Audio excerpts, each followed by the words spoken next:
Well, good afternoon, everybody. Welcome to the quarterly general membership meeting for MPMC.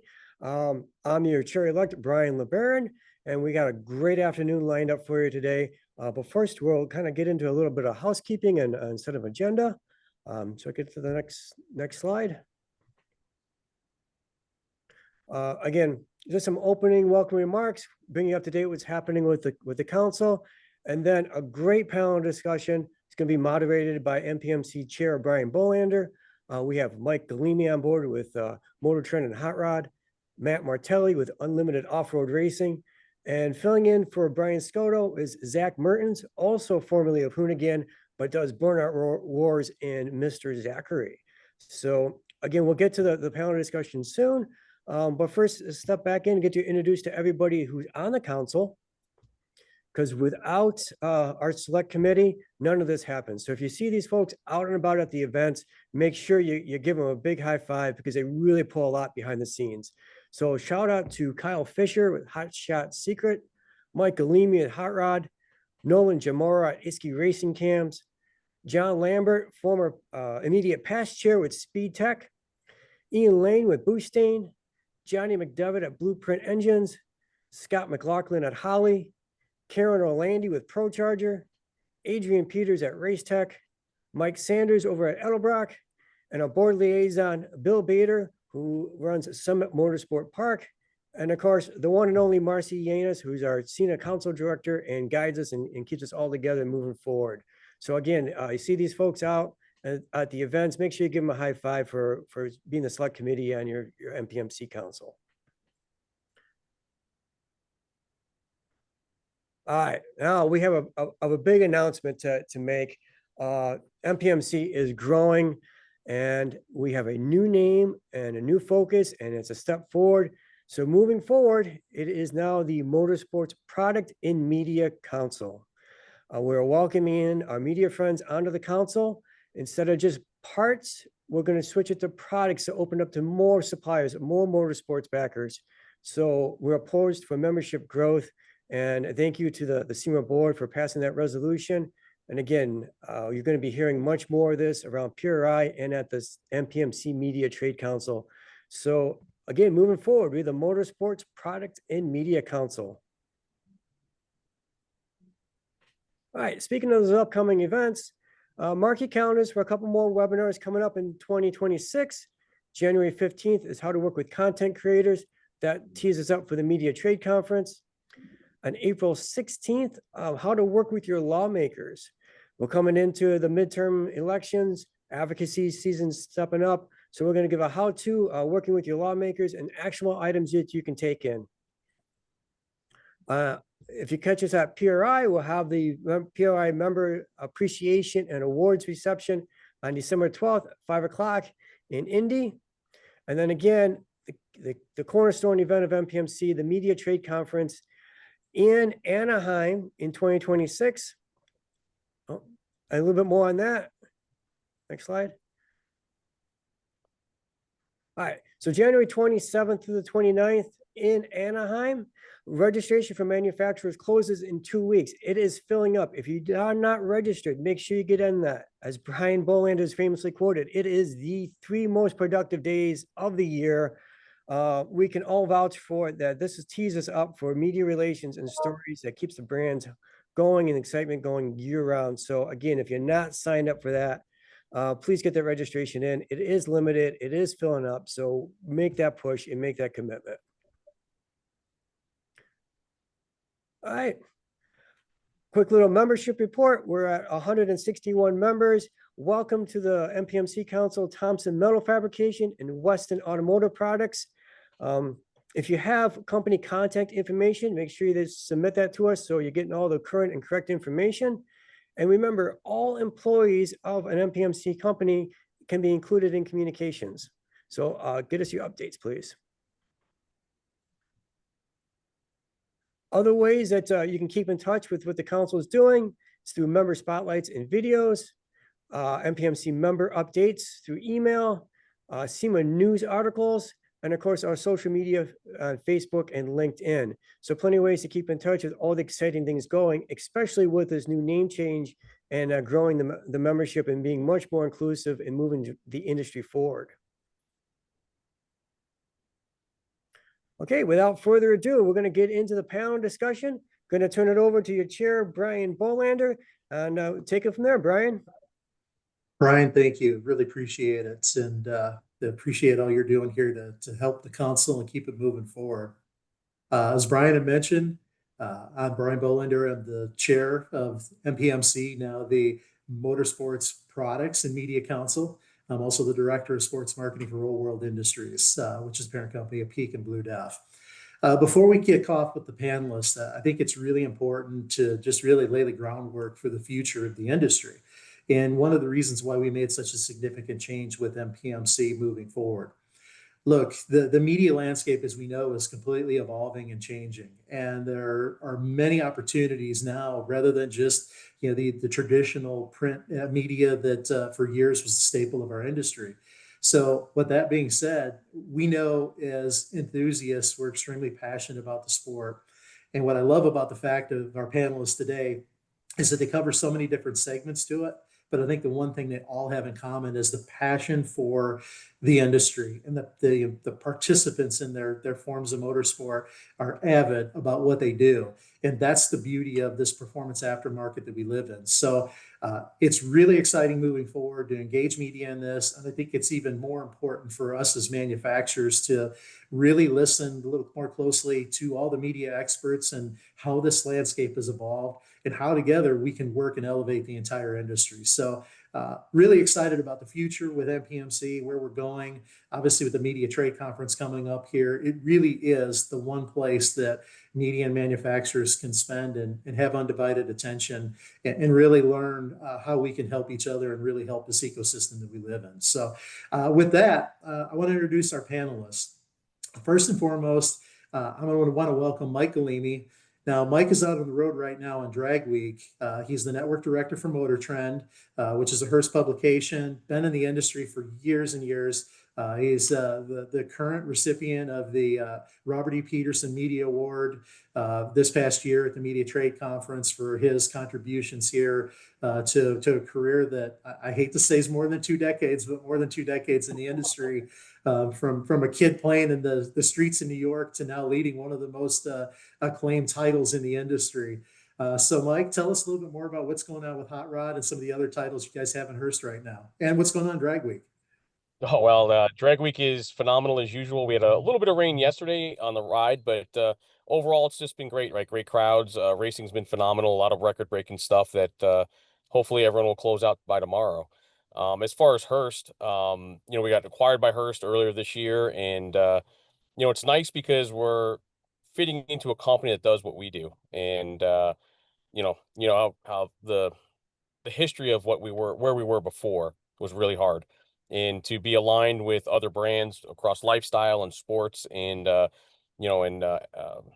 athletics. They have so many different titles that we can work with.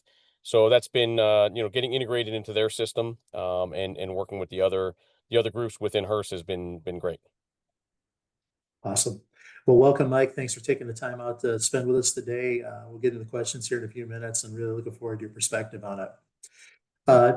Next, I want to introduce Matt Martelli. So long and short, I've known Matt for several years now. I actually had the privilege to run one of his events, the Mid 400, and fortunately enough, team up with a group of guys that we were able to win a class. So I'm very familiar with Matt's world and what he does. And one of the things that I love most about it is how open that world has been. I came in as a guy who'd road raced several different things for years. And when I sat down at the driver's meeting, I had factory pro teams asking me about my background. And at first, I'm sitting here thinking I'm not even worthy to be at the table with you guys. And you want to know about me more so than about what you guys are doing. So Matt Martelli is the CEO of Unlimited Off-Road Racing. As I mentioned, Matt and his family have been very heavily involved in the off-road scene for years.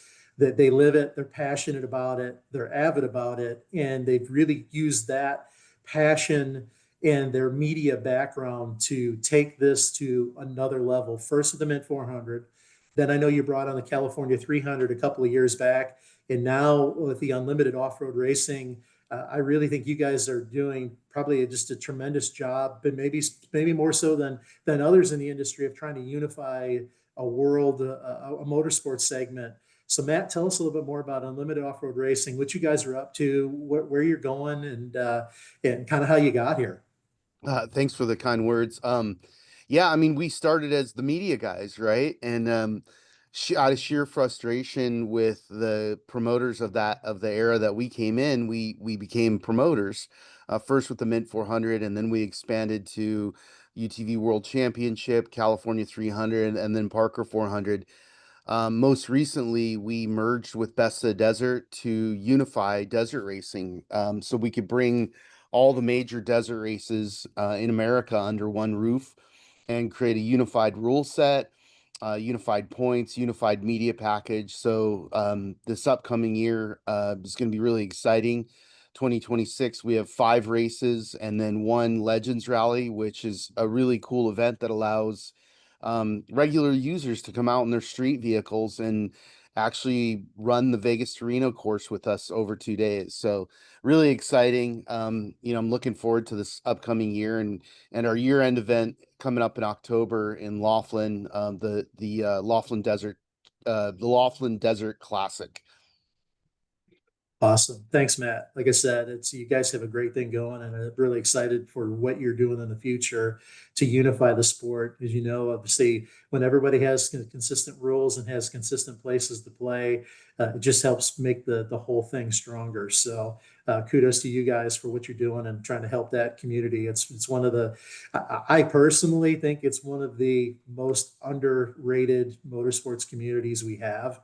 So keep fighting a good fight, Matt. Thank you. And then last but not least, I'm going to introduce Zach Mertens here in just a second. I think, as you know, Brian Scotto was to be on, and typical schedules, things get crazy and things had to pivot. But Mr. Zach himself is able to pitch in here, and I think you guys are probably familiar with him from his years at Hoonigan and some of the other cool things that he's done within that platform. Zach, welcome, and tell us a little bit more about what you're up to these days in the world of burnouts and custom cars and being on podcasts like Oil and Whiskey a couple of weeks ago. Tell us more about what's going on in your world. You're on mute, Zach. There we go. We're unmuted. There now. we go. Perfect. No, I was gonna say, you know what? We're just trying to keep the dream alive here. It's a lot better than crunching numbers on a spreadsheet or working in an attic or in a crawl space trying to lay pipe. You know what I mean? So no, man. We look after we had a great time at Hoonigan, and after we all disbanded there, we kind of went our own ways and did a lot of like fun stuff. I always loved Australian burnouts and just how big they had made that culture over there, and just how professional and just the level they had elevated it to. And I was like, we got to bring something like this here. And we were already doing that with Hoonigan, but it wasn't like competition style. So me and my 2 partners, Zach and Lacey, got together, put some money together, and we're like, let's take this thing on the road and let's bring it to the States in a proper way, and like give it some professionalism, not just like a separate it from the jabronis on the street who will basically ruin this whole industry, right? And like, let's give people a platform to like, have an awesome way into motorsports that is super chaotic and fun and just very carnage based. You know what I mean? By the way, shout out to Matt and both Martelli brothers for doing the bringing desert racing stateside and doing it big, because like the world needs to see more of that. And like, most people don't like to travel to Mexico to see it live. So, but yeah, look, we've got Burnout Wars. We're actually going to be back at SEMA. I don't think this is publicly announced yet, but with Hoonigan, we have teamed up and we'll be bringing the Burnyard back to SEMA and the Silver Lot this year. The whole Burnout Wars crew will be hosting it, making sure everybody's safe, making sure everybody's organized. We're bringing a slew of absolute savage vehicles. So basically a lot of blown methanol stuff that makes way too much power for what it's doing. So but yeah, dude, doing the YouTube stuff, still building dumb cars with way too big of engines to, just have fun with, and, trying to keep this whole thing going. That's awesome. Thanks, Zach, and welcome to the panel. No worries, man. So to kick it off here, Mike, I'm going to start with you first of all. Obviously, you guys have been on the ground floor. You and Freiberger, I think, were really instrumental in this early drag and drive scene, which now is Drag Week, which you guys are on. For all of us manufacturers out here, how are new enthusiasts discovering events like what you guys are doing at Drag Week, like Power Tour, like some of all the marquee events that the Hot Rod Staple is doing? And really, based on that, is how do these products and passion, how does this affect our media, and what can we do?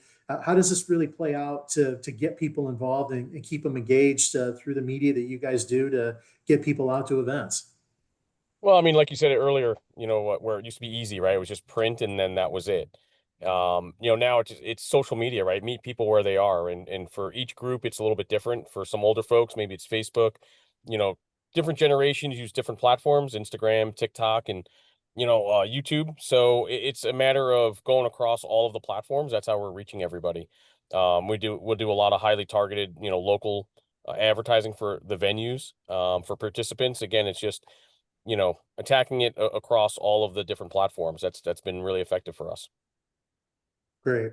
So Matt, I'm going to ask you kind of a similar question, but kind of build on that a little bit. Off-road racing has always seemed to be kind of underground, but I think those of us who've actually been fortunate enough to be around it realize it's a much bigger thing. So you and your family have done a really good job of telling that story and trying to open it up to the masses. So again, what is your perspective on how do enthusiasts know about your events and about the off-road culture and what you guys are doing over in that segment?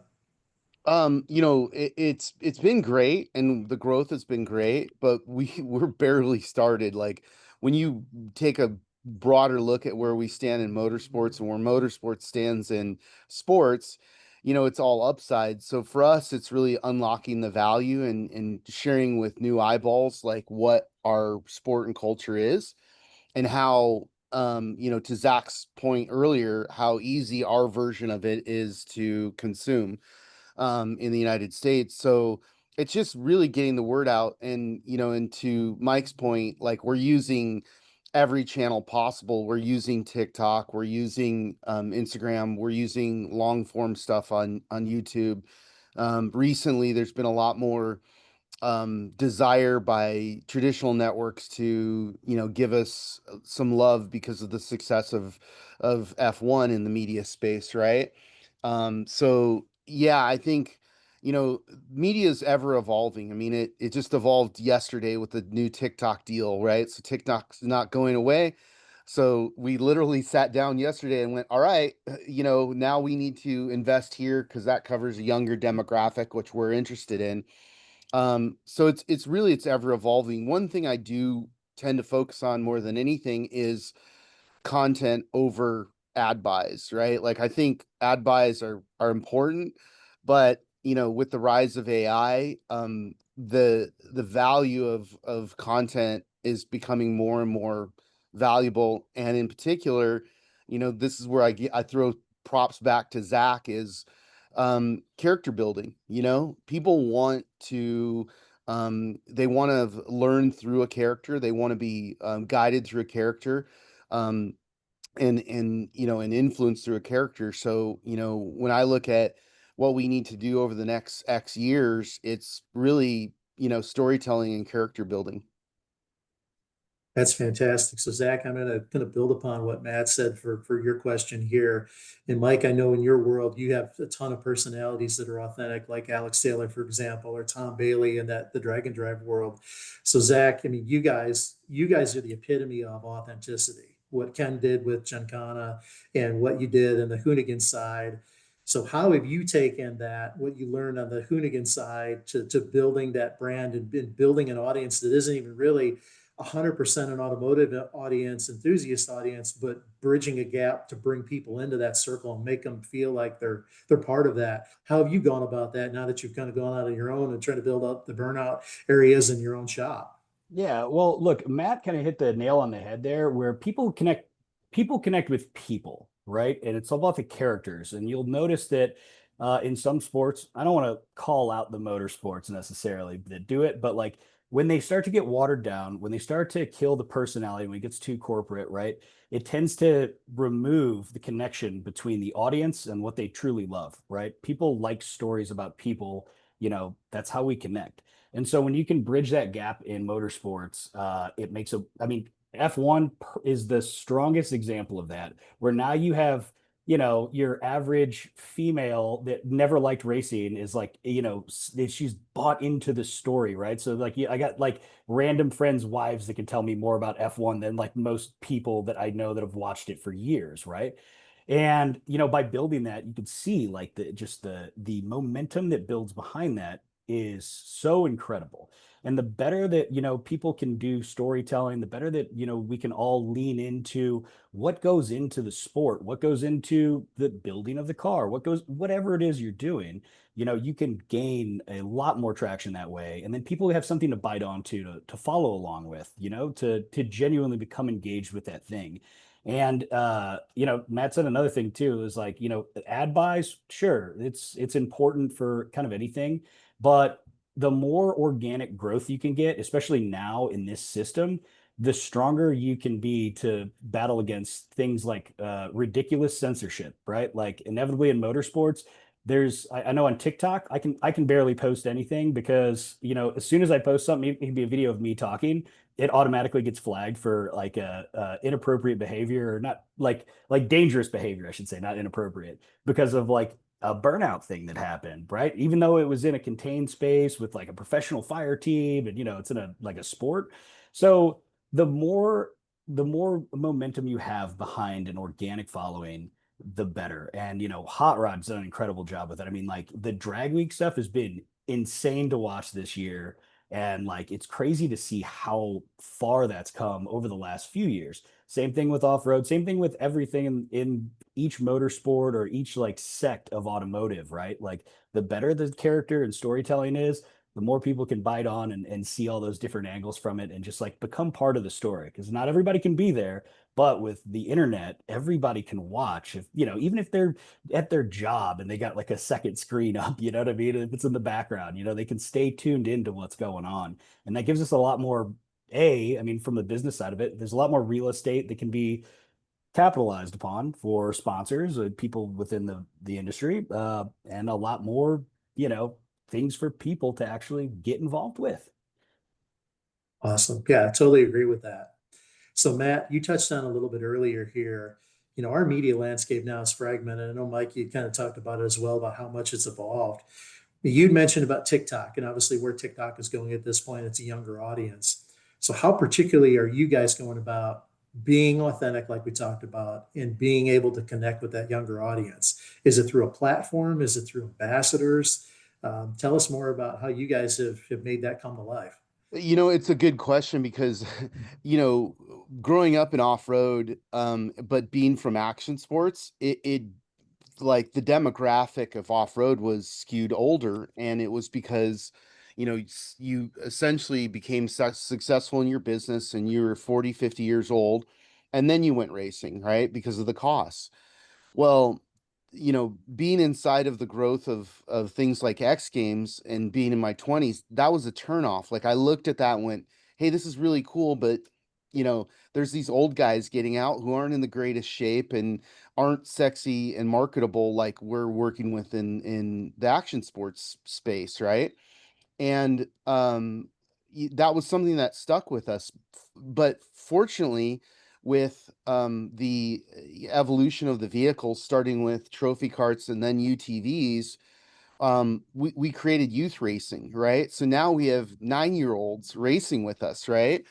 But that being said, it creates a whole new challenge of like, we have to create content for that group of kids to then go disseminate, right? We can't just ignore the kids and focus on the adults, right? Because they are our future, and that evolution is already happening in off-road. We have a group of racers who started racing with us, you know, as kids, and that are now in their 20s and are, you know, like doing really well all over the world, you know, even in Dakar racing as well. So I think that you have to look at each platform and create individual strategies for it. The same content's not going to work across every platform. But the other thing I think too that's very important, Zach touched on it a little bit. You know, I know, you know, Mike is a big proponent of this, is that you can't just chase the algorithm. You have to manage your brand and you have to put out the content that you want, right? Because if we take a step back and we look at like our history with producing the first 3 Gymkhana films with Ken, I sat in I don't know how many meetings with agencies telling me, hey, if you make this video over 3 minutes, it's going to be an absolute failure. And, I just went, I felt like, we have to approach this like we're in Metallica and we're going to make Ride the Lightning, and you're going to like it or you're going to not like it. Right.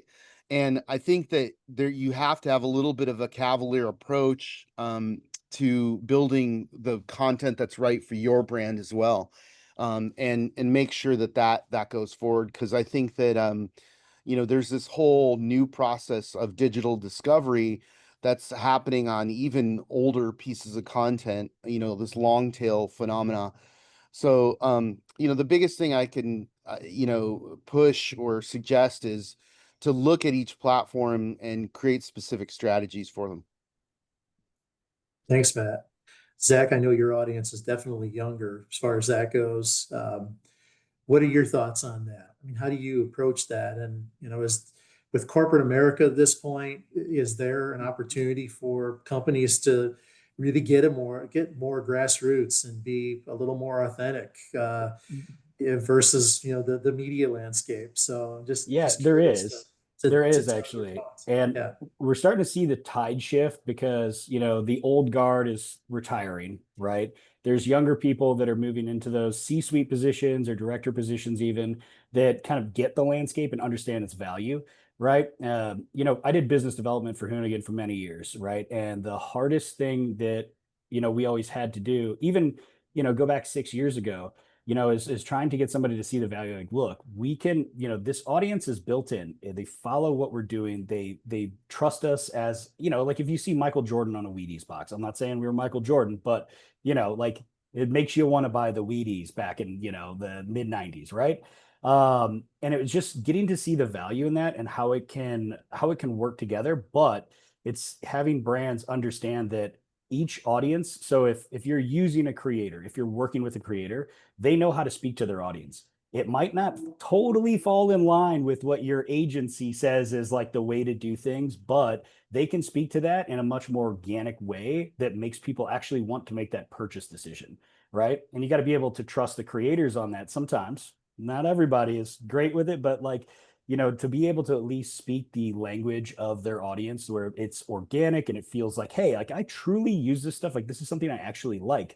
I think now with so many of these agencies kind of like, I'm not trying to I'm not trying to say anything bad about agencies, right? But there are some times where there's a lot of meddling where it's forced for like an ad read, and then you can tell it is just like a blatant, sharp stop from like the content people wanted to watch or they're engaged with to now I'm getting forced another ad, even though I had to watch 12 ads through YouTube, right? Because they, automatically place those if you don't have YouTube Premium, stuff like that, right? And so like it feels disingenuous, right?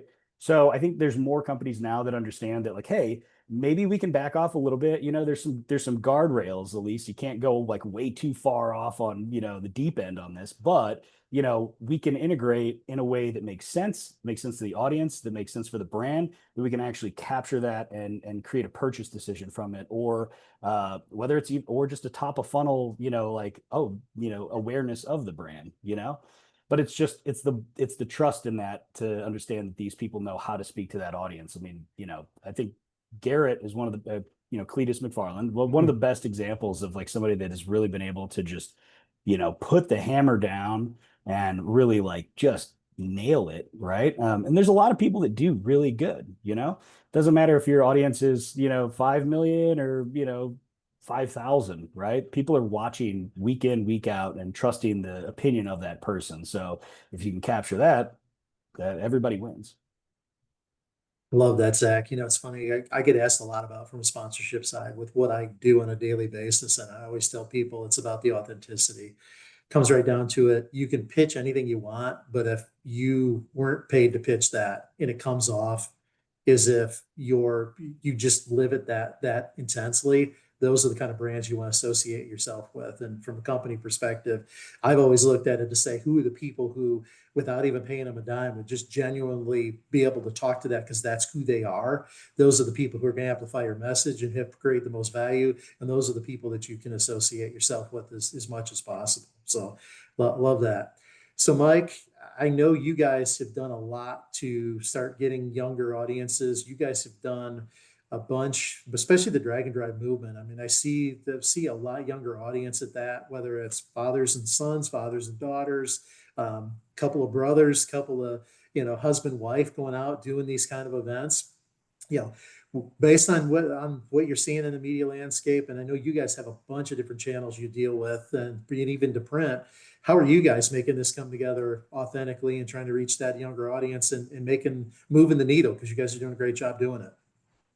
Thanks. Yeah, we test a lot, right? And I think, some of the ability with digital is, you have your audience, but then you could try different messaging and test it and get those immediate results. Like, okay, yeah, that's our audience.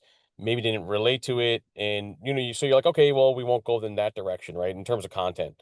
And I think, it always goes back to the content and the authenticity of that content. But I think it's good to test, different products or ideas and try it on your audience and see how they react. We have all these tools, to analyze it, and just use those tools to do so. And just like Zach said about, when you work with somebody, you hire an influencer, which we do quite a bit, right? We do a lot of branded content.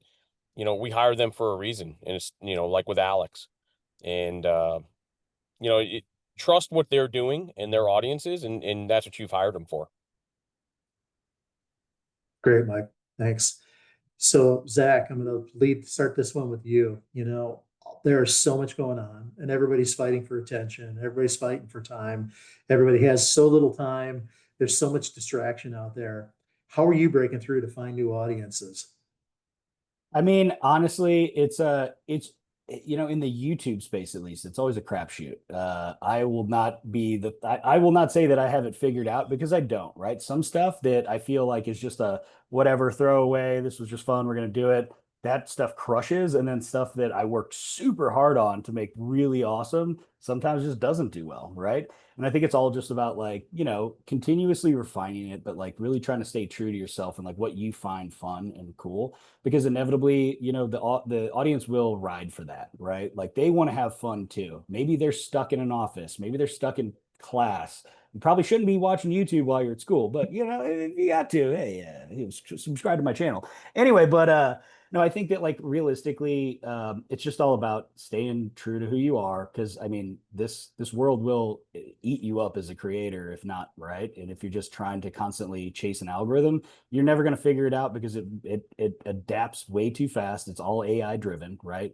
But if you can stay genuine, like I think like watching Drag Week this last few days has been crazy, right? But like I think it's a good case study for how to create something genuinely cool and people can follow along with all the different stories, because most of those people that are on Drag Week right now, they're all creators and they've been like showcasing the builds that they're doing leading up to it, right? And then now you get to see it. If you're there, you get to see it live. Well, if you don't, you have to watch the live stream. You can see everything that's happening, right? And you get to like tune in for the updates, and you're like, oh, okay, who broke today, or like, who put down some crazy, 6-second pass and something they're driving hundreds of miles this week, and it's cool, and it's. They think with if you can take and if you can find a way to cross over not just the digital stuff, but if you can do real life in person things that people can attach onto, I think the value becomes even greater. And you just basically have a rocket booster for everything that you're doing. Awesome. Mike, same thing. How are you guys finding your key audiences, and how are you kind of breaking through the clutter here with everything that's going on? Just consistency, right? Like that's everything on especially on social media, right? Just consistent posts, consistent storytelling, and just delivering that message. Like Zach said, we've got a whole fleet of people out here covering it, plus all of the competitors. And it just the algorithm starts to see it, right? And if there's a lot of engagement, it's going to push that content out in front of people that it matters to. So just consistency, and once you do something, you just keep going, right? So like with YouTube, right? David Freiberg, we were chatting about this the other night, right? Every Thursday he has a drop, and just has to deliver. There's no excuse. It's once you do it, you have to keep going. Cool. And Matt, kind of same thing, but I think what's really unique about your audience is 5 to 8 years ago, before the UTV came out, you had an audience, and then that lowered it, came down an entire generation as soon as the UTV Yeah. showed up. And now you got a whole youth movement. So you've really tapped into three different audiences. So how are you going about this to break through all the clutter and get people engaged in the off-road community? Yeah, I mean, we've been given a lot of gifts with, with youth racing, with UTVs, now with a lot of the OEM focus back on off-road vehicles. But I think, consistency, 100%, right? Like, we cannot produce the amount of content that the world can consume, right? Netflix is a great example of that, of like, they'll spend 2 years producing a series, put it out, and the whole world has consumed it in a couple of days, right? So the hunger for content is there. I think for us too, it's breaking into new worlds. It's having relationships with different influencers and partnering with different industries or different parts of racing culture, sports culture, or what have you, and really showcasing what we have to bigger audiences, because we obviously, I'm biased. We believe in the product that we have. We've never shown it to somebody and had them go like, yeah, I don't know, it's kind of weak, right? It's always like, what it's like, why isn't this bigger than everything, right? So I think it's that, and I also think it's storytelling. One criticism of that I have of like the F1 series is their characters are not representative of who America is, right? America is this crazy diaspora of all sorts of different demographics, and that's what is beautiful about our country. And I think off-road racing culture represents that better. We have guys that are millionaires that race unlimited trucks with us, all the way down to families that race class 11 cars that have family on the Mexican side of the border and the American side of the border. So we within that, we've got literally hundreds of really cool stories of different characters. And one of my best learning experiences from the skateboard world was a gentleman named Steve Rocco, who formed World Industries, and he was the first person to really lean into the idea that all skateboarders were not blonde hair, blue eyed kids from Southern California. And so he embraced the character diversity and went on to create the biggest, most successful skateboard brand in the world, World Industries. So I think it's a lot of that as well. Awesome. Thanks, Matt. So now I'm going to open this question up to all of you guys. And it's the elephant in the room. I think, Matt, you mentioned it earlier, and that's AI. You know, I think in the media landscape, I think there's some really positive, good, really positive opportunities there, but also I think it scares all of us to death that there's a level of what's true and what's real and what's not real. So ultimately, what impact are you guys seeing on AI, or I should say on media really through AI, as far as how it's developed and how it's consumed? And really, what are your, I guess, pros and cons to it? What are the concerns, or what are the or what are the challenges that you see with what's happening in the world of AI? In the comments here, I just got a note, a similar question, but really the past 60 days or so, there's been an explosion of Chat GPT and really big spikes to different people's websites. So, again, what are you guys seeing with AI? How do you take advantage of it? And I guess maybe what are the blind spots that we should be concerned about as we move forward? And any one of you guys can take it and jump with it and let you build off of it. I'll jump in on this one. It's obviously a huge topic of conversation, in traditional media, and for us, there's several levels to it. Ethan had talked about just in terms of search. For us, we found that as GPT stuff is gotten more popular, traffic has been affected, right? Traditional traffic comes in a lot for us on SEO. I'm sure a lot of companies also rely on that. So when, Gemini is serving up, answers to questions, maybe they're not clicking through on an article. And so, we've been just working harder to, fortify our newsletters, fortify our social reach, and, get to our community a little bit differently than and less reliant on search engine stuff. In terms of content generation, there's a lot of guardrails inside about using it to generate content. It goes back to that authentic message that you want to do. Um, you know, be real and not fake, right? I think that's the big problem today. And the more real you can be, I think the better your audience is going to respond. And just it's a great time saver. We use it quite a bit for efficiencies and just so we can do more, right? I'm sure just like everybody else since the Great Recession, we're all understaffed. We could all use, one or two more people. And for me personally, I find, ChatGPT a lot easier when I'm multitasking and doing three different things at once that is so common these days. And it really does help, streamline a lot of things. So I think there's a lot of good uses for AI. I think for traffic, it has definitely affected us. And you just have to adjust, right? It's like an algorithm change in Google. Every time one of those would happen, once a year or twice a year, whatever it is. You just have to figure it out and adapt. I think another thing, so on top of the creator stuff and Burnout Wars, I actually I'm partnered in an agency. We do like boutique stuff to try to help brands connect with like actual automotive, people that are genuinely in the space. And one of the things I've learned recently is that the more so kind of like how you do SEO for like Google or stuff like that. For some of the for the video content, keywords are picked up by AI, right? And so let's say if you're doing something that is based off of a specific engine type or a platform, whatever it may be, like there's a lot of people using Chat GPT to search for things, even more so than, well, maybe not more so than Google, but you're seeing a big shift towards that because Chat GPT can typically pull up really good stuff that you're trying to figure out, right? And try to find it fast. And you don't have to, go through all of the ads and stuff. So the more that you can be involved with figuring out like what key terms can be, whether it's said or used in descriptions or titles and things of that nature, the better effect you'll have for the GPT is like a search engine, right?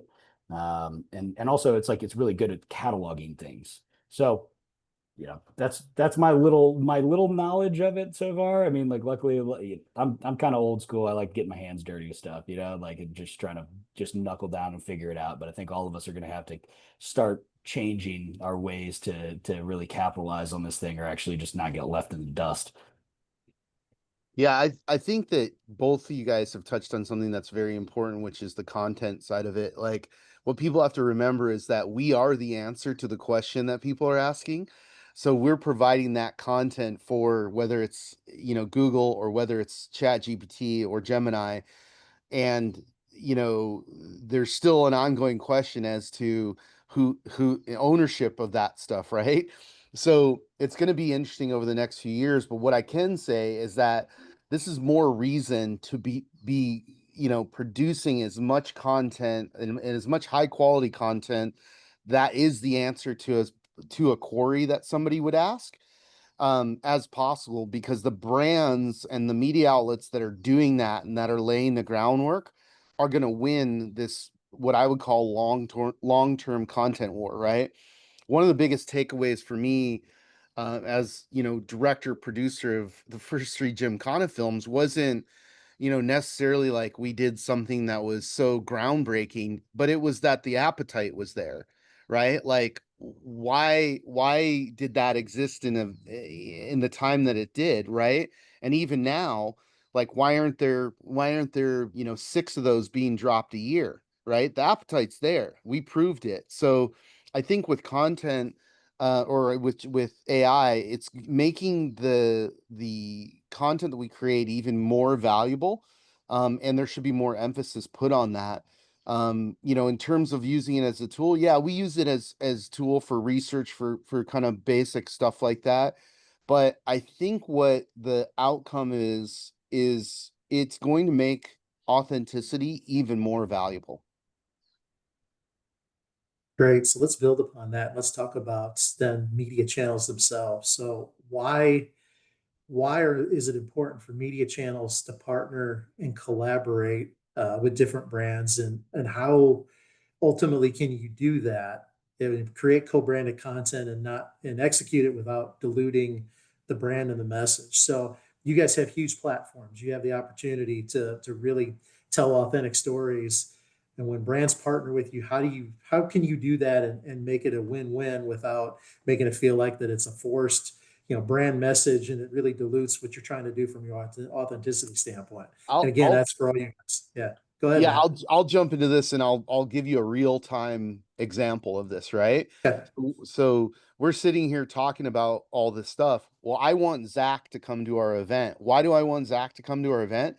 Because I want him to storytell to his channel through his narrative how cool what we're doing is, right?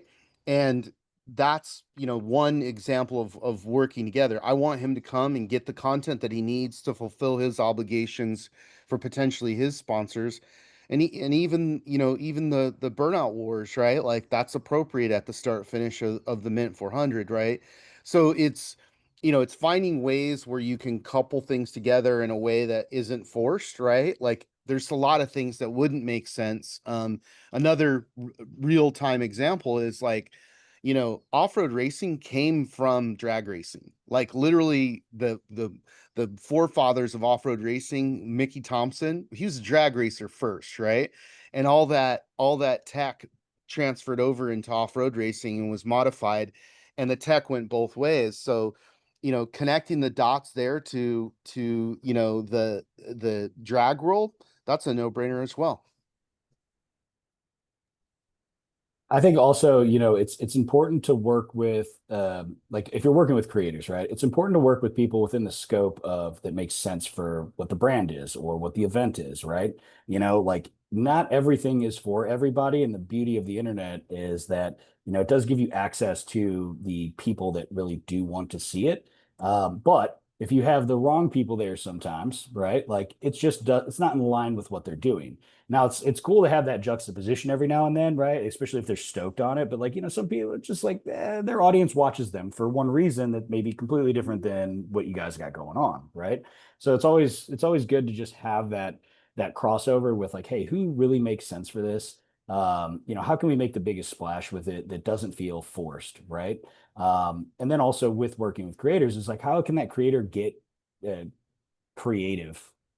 That's a lot of creatives in there, but how can that creator get creative with integrating a brand into something? It can't, it's like sure everybody can do an ad read, but like how do you make it fun? How do you make it interesting? How do you make it seem like not something that somebody wants to skip over, or it's like wasting their time doing it, you know? And it's just about who's willing to make that commitment to making something genuinely cool rather than being like, hey, go buy this stuff. Yeah, I think Matt and Zach had the same thoughts that I have. It's about just alignment with the correct people. Do your homework on who you're going to partner with, and not everybody's the right fit, and that's okay, even if you like them. But if they're not doing anything you're doing, then it's not going to work. I mean, a great example is we talk about Drag Week quite a bit already, but you know, Brian, I mean, your products on this, right? Keeping cars cool on the street. There's, three oil companies walking around the pits right now, because oil is a big problem in the faster cars, and they've developed special formulas just for those vehicles. So it's aligning with the people that make sense for your products and what you're doing. Thanks, guys. So the last question I have, and for those of you out here watching, if you want to put your questions in the notes, try to catch some of them. We'll have a few minutes here when we wrap up to go through those questions. The last thing I have for you, since a lot of you are manufacturers out here, particularly obviously MPMC member companies.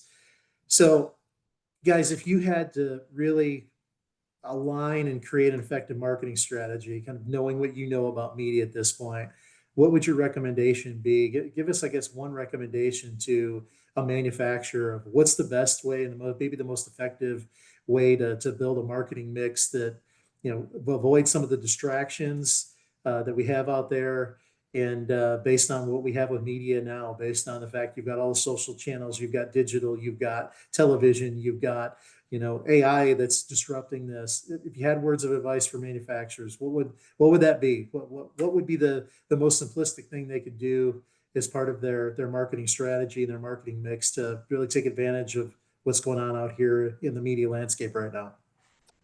Know your audience, right? Who you're trying to sell to. I mean, it really simple, if you make sport compact parts, you're not going to advertise to people who own domestic cars. I mean, I mean, it's that simple. Know who your audience is and who your customer is going to be, and just talk to them that way. If you're chasing the younger audience, then go where they are, right? Go to the TikTok, go to, YouTube. If it's older, obviously Facebook on the social side is going to be bigger, but obviously print is still there. We've proved that it's still viable on some levels. There's still an audience that consumes it. Deliver your message where the audience you want to reach is. I think it's content. I mean, I think that, people do not want to read a spec sheet. They will as the final kind of, hey, is this the right product? But building video content around all your products and your brand, I think is key. I mean, again, like I look at some of the stuff that Zach has done and I laugh because it's so authentic and on point. I'm like, if I was a, brand, I would just be, sending him everything I could, like, hey, talk about this, talk about this, talk about this, because he's, in the shop, hands-on doing it. So authenticity is key, but you can't produce enough content. I mean, if there's no content, if you're a wheel company, for example, and you don't have a piece of content, a video piece of content on your wheel, it doesn't exist. So I think content is really key.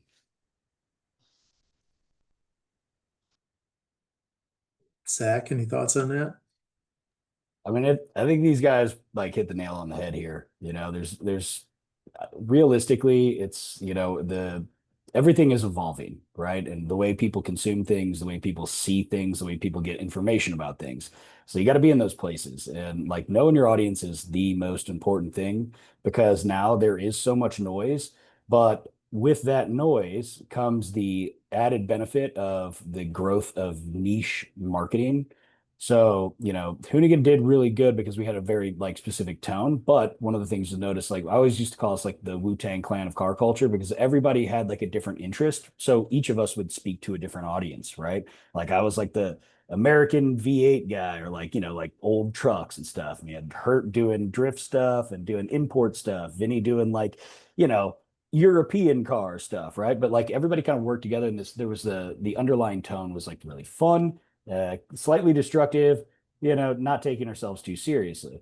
So with brands, it's if brands could really nail down like, hey, like who are we trying to speak to? What is our voice? And then who parallels that voice? And where can we find ways for alignment for some of these creators to be able to capture that market? Because at the end of the day, you can, if you're a brand, you can have your own in-house team do it, right? It gets a little pricey and it needs really good direction, but you know what? It is a valuable tool to have. But if you don't have that and you're not willing to make that investment into time and all of the cash that it takes to get that off the ground, well, you can leverage creators to do so. Just understanding that, it's not cheap to make this stuff. I mean, I've never said this publicly, but like realistically, it cost me like 20 grand a month to do YouTube, right? It definitely like doesn't necessarily make that every month, but like it's an expensive endeavor, right? And so if you got a brand doing it too, it's kind of even more costly, but you can reach a very specific group of people that are willing to understand and like make better purchase decisions by capitalizing on, integrating different creators that do so. Awesome. Thanks, Zach. So now that we're getting close to wrapping this thing up here, I noticed there's a couple of questions here in the chat. I've got one of them here, Zach. I'll pose this to you since you've done a lot of stuff with brands. I'm kind of on both sides of this thing. One of the questions is, how do you measure the success of a creator partnership in the aftermarket industry?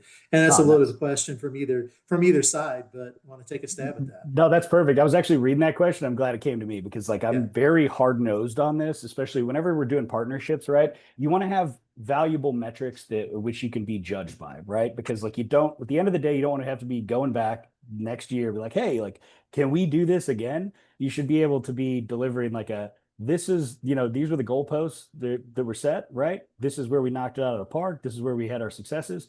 So you need to have metrics that can relate to that, right? Personally, I like to have some sort of, I don't like to just use like views and engagements and stuff. Like that's fine, but you can cheat that stuff realistically. Like, somebody can go and, I'll use an example. Years ago, we sold a very big deal because in the meeting, I brought up that it was like, hey, listen, you have these videos on your channel that say they have like 5 million views, but why don't you look at the comments? I was like, there's 300 comments on a 5 million view video. That's ridiculous. And you can clearly see that you're buying views here. That doesn't equate for people that buy things. So it doesn't matter what that view number is. It's like there's not real people in there. So it doesn't matter. So whenever we do partnerships like for Burnout Wars, right, we try to do campaigns where whether it's like an email capture or like a direct sales link to something, or something we're selling live on site, or being able to integrate across multiple, like, and being able to capture the like the earned media value of stuff, right? And I think that by having those metrics, like the beauty of doing creator stuff and the internet now is like you can measure everything, right? You just got to measure stuff that makes sense for, like, at the end of the day, did this convert to sales, or did this convert to more tickets, or whatever it may be, right? By doing things like collaborative products, if you will, right? That's another way that you could do, like, it's a simple thing to do, if you're already manufacturing something, to have somebody's name attached to something and just cut them a percentage of it, right? You can kind of gauge like, okay, like this is going well, and you can compare that to other products that might be similar in that line. But it's realistically, it's like, how are we getting a tangible asset from this and growth from it that makes sense to where somebody's not going to lose their job at the end of the day because they got to report back to like a CMO or like a CFO or something. And they're like, how did you spend all this money and what did we get from it? Right. So you got to give those people the ammo. I always try to do that. I think it's really important because it makes my job easier. At the end of the day, if they're going to be sitting across the table asking for somebody to cut me a check with some commas in it, right? I want to be like, hey, we all won here, right? Like, this is how you won. This is how, we can keep doing this fun stuff. Rock and roll. Let's move on, right? I would second that. I mean, like, I think it's about conversion, right? Like, and I think we're a pretty good example of, like, living through the beginning of YouTube and getting all these views and all these accolades. And I'm going to use Gymkhana as an example again of, like, you know, Subaru wasn't ready to capitalize on the success of the first two videos, right? So we kind of screwed up in that sense of, like, not understanding what the impact was going to be. So you have to, you have to experiment, you have to try things, but at the end of the day, if we're creating content and the goal is to sell a product, that's really the ultimate metric. And I'll use another example in off-road racing of like, you can clearly see the line of evolution of vehicles and products that have come from being born out of off-road racing and proven and made sexy. And why are guys driving around with fake beadlocks on, right? That's not because of, just the design. That's because it was made cool by performance, right? So it's being able to carry it through and connect the dots so that it results in actually a product being sold, and thinking that through, right? Like, that's what we're here to do. Sure, we want to stoke people out and entertain them and get them involved with our culture and really automotive culture in general, but it's got to sell products or it doesn't work. I always say that in motorsports it's easy, right? Just make power, at least in the drag racing side. Make power, let it live. That's why, Pro Charger is a great example of, they made a bunch of power, they win championships. It's like, oh well, if they can make 3,000 horsepower, I just want to make 750. That's easy. So I think there's a lot of that connection that Matt has talked about, of just creating a solution and trickling down towards the street market and influencing that street market. So, using motorsports is a great example. Again, I talked about the oil companies, all of them are talking about how they've improved their product to meet the demands of what this type of racing is doing. So, there's a lot of that. Working with motorsports and figuring it out is I think an easy lift for companies to focus on. Perfect. Well, we're up against time here. I appreciate everybody's feedback. I appreciate what you guys have brought to the table today. There's a lot of great information. The one last question I've got here in the comments, and we can wrap up with this quickly. We talk about media and media buying versus we talk about events. I know you guys all do both of them. I think there's strong ROI for both, but if you had to give, kind of a parting thought, what do you think has the potential to have the strongest ROI if done right? The actual advertising and media or the event itself?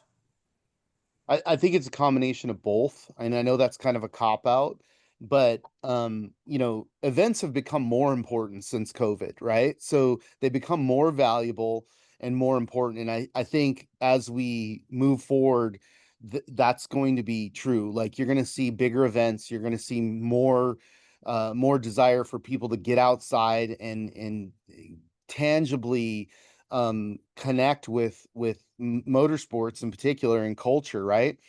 But the media part of it is equally as important. Like without showing the content to the world, you're only affecting this small group of people relatively, right? So I think the congress between the two are very important.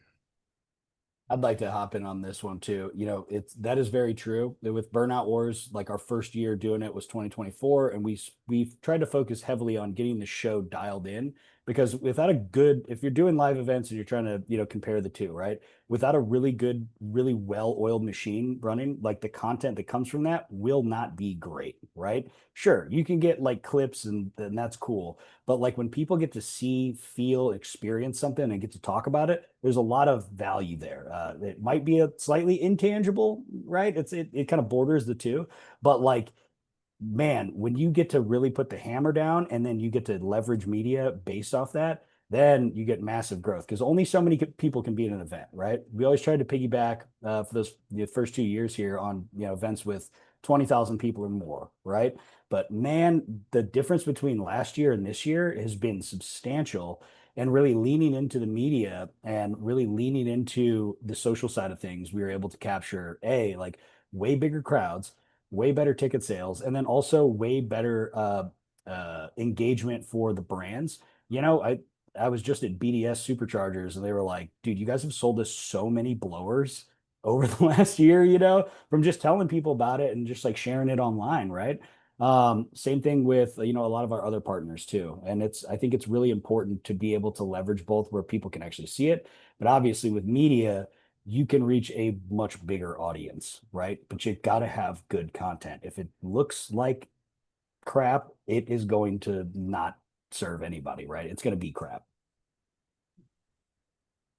Content's definitely king. It always will be, right? Like cool content will always be cool content.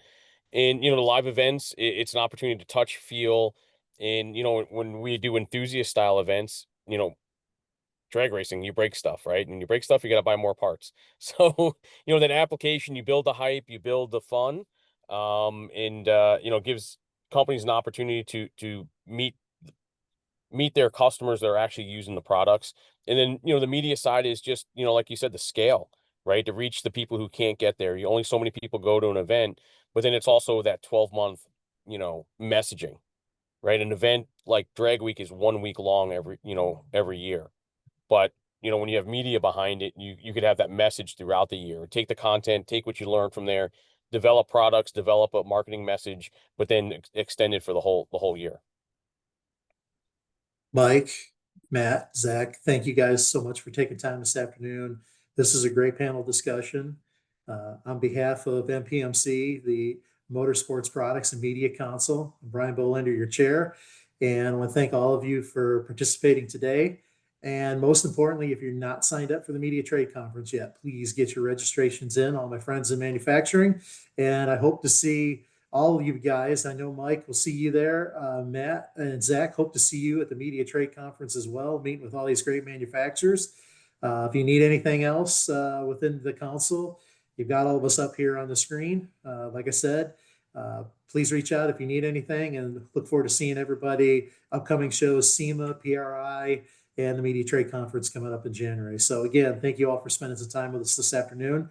And this has been great. Thank you all. Thanks for Thank having you. us.